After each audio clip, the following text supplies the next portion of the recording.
At the most important lever towards improving retention for both African American and Latino populations is to increase promotions into leadership. There will be little progress in representation at the leadership levels until we address the inequality in promotion rates.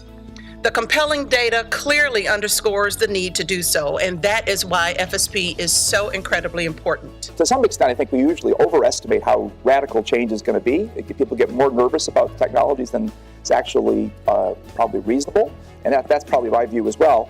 But that doesn't mean that these problems aren't actually quite real, because there are people who are affected in a big way. And so I think maybe a lesson is that firms, if they're trying to make their own workers less susceptible to this kind of problem, should be training people, not just for the current job, but train them for the job that they might be taking on in the future. When we think about technology disruption, it's not just about the displacement out of the workforce or out of a job. It's also the changing requirements that a person must match up to, right, in order to do the job that has been changed by technology. So the implication is, right, the change is real. It's not just about job loss, but job change. The people we hire from an entry level, not only do they want to work in technology, they want to learn, right? And they want to have an environment where they're going to learn lots of different things. And so our Cyber Defense Center, and quite honestly, our technology platform, we need to have that, demands that.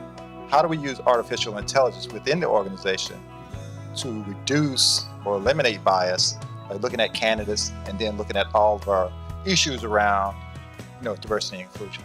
You obviously can make the machine not look at race, but can you make the machine not look at a lot of other things which end up being correlated with race? I have to say, I think it's a very good idea for employers to do metrics to see how they're actually performing. You want to make sure that you don't have intentional bias going on. You want to make sure you don't have unintentional bias going on. You want to make sure you've got good inclusion. Some folks get caught up in doing the analytics, and then they'll finally get the results, and they won't do anything with them. What I'd suggest is make sure you do only the analytics that you're prepared to take action on. Having a diverse workforce helps create a better balance in terms of ideas.